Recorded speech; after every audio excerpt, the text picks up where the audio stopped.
Hello friends, my name is David Clay and I want to welcome you to a new video on the Gospel of Thomas. This is the first video that we've shot in our new studio, a new location with new lights, new camera, many things that I don't know how to operate and run, but I'm just hoping that other people do so that we can get this message across. So bear with me, any mistakes that we might make, we'll try to make up for them in quality as time goes by. At least this has improved quality over the last few videos maybe that we've made in the past. We were kind of in the beginning there just experimenting to see how it would be received, and it was received very well. I want to say thank you first off to a very special person in Canada whose name I won't mention, but a lot of our newfound good fortune is due to his kindness, his Christian kindness. And for that we are much appreciative. Anyway, let's go right into it. Now, what is the Gospel of Thomas? Let's cover that just for a second here before I give you the meaning of saying number 50.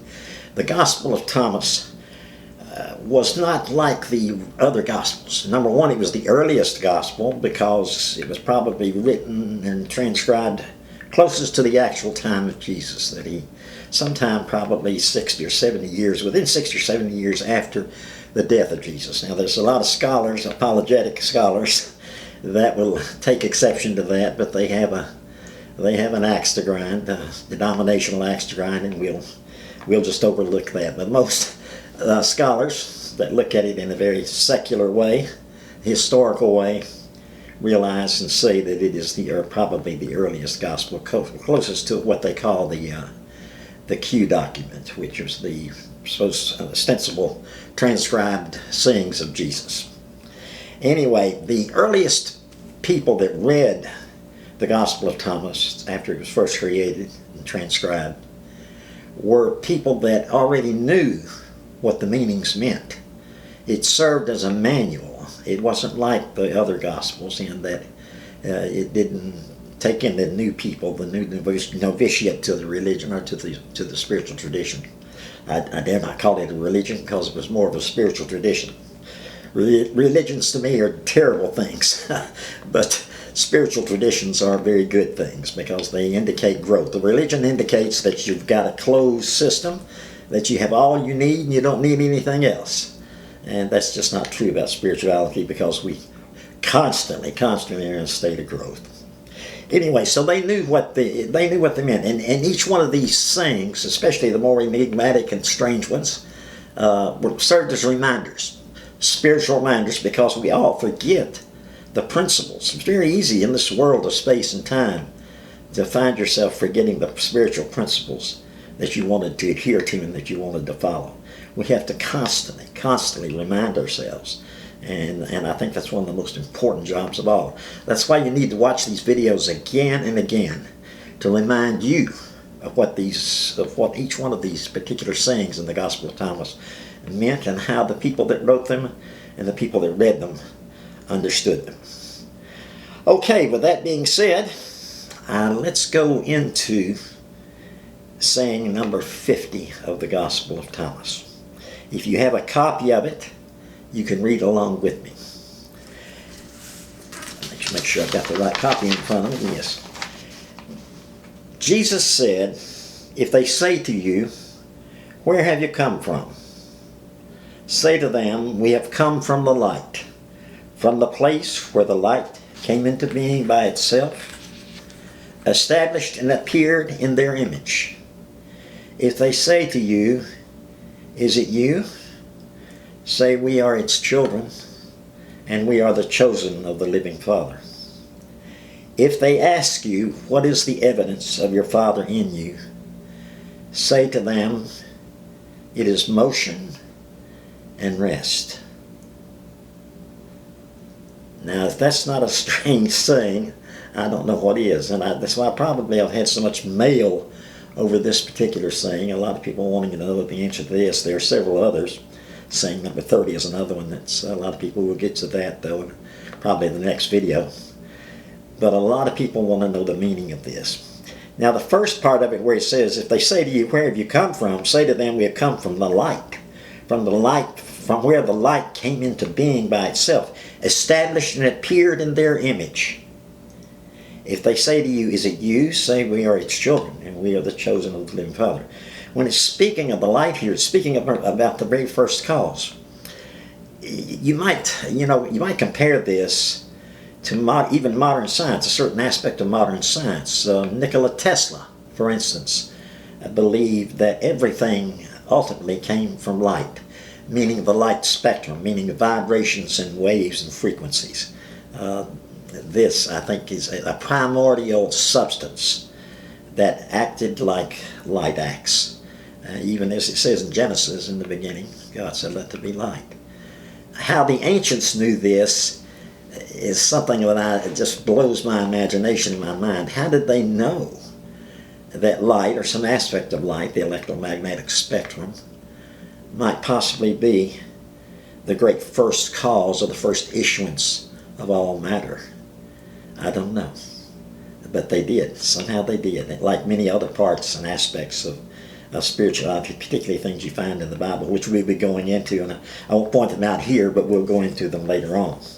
As a matter of fact, Tesla said, let me read to you just very quickly what Nikola Tesla said about this substance, this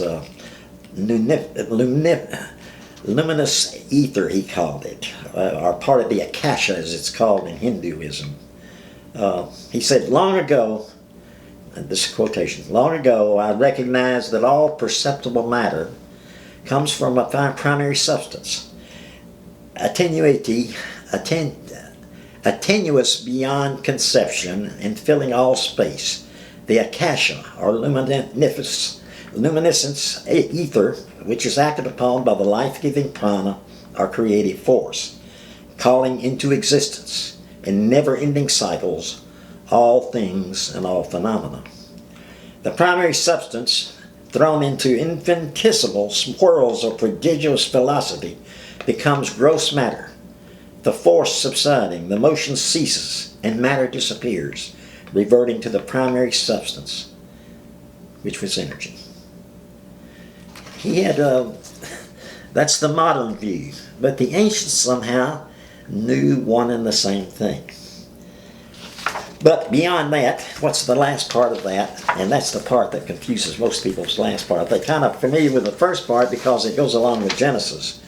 But in the very last part of this saying, it says, if they asked you, what is the evidence of your Father in you? Say to them, it is motion and rest.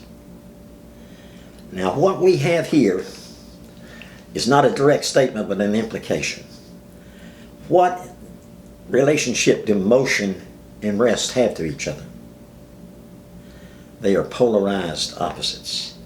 So once again, like in the saying 22 and saying 106, which reiterates the same point, we're talking about polarity.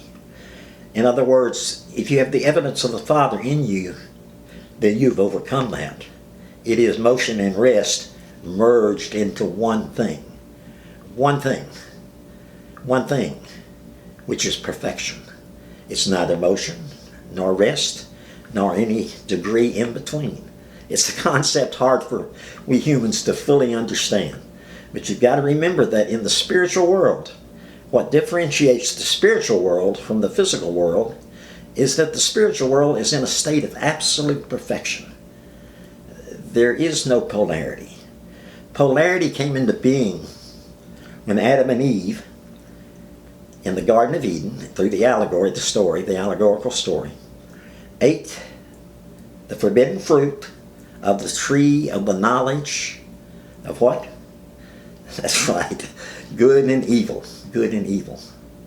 In other words, polarity. When man chose the serpent representing wisdom and knowledge, that's what a serpent always represents, like it says in 2 places in the Bible, be ye therefore wise as serpents, as gentle as doves. The serpent in all religions almost, across the board, across the planet, throughout history, has represented wisdom, an earthly sort of wisdom. Not necessarily, now I'm not talking about spiritual wisdom or the higher wisdom, but the wisdom of this space-time continuum, the things of this world that we exist and live in. It's polarity, opposites, and varying degrees in between the two extremes. That's what makes up everything in this world. Experiences an opposite. And this is what it's talking about here, is that the evidence of the Father in you is that you have overcome this. That you've overcome this. Or at least are trying to overcome it. So with that being said, I hope that helps you. And I hope that makes you look forward to our next video.